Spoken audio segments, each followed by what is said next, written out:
and we're gonna take Doge to Mars.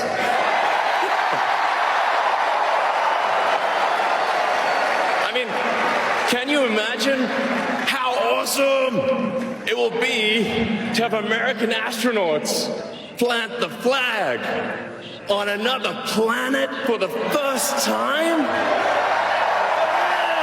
Bam! Yeah!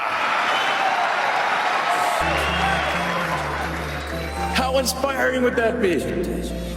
You know, there's always problems in life. You know, there's this problem, solve that problem, solve that problem.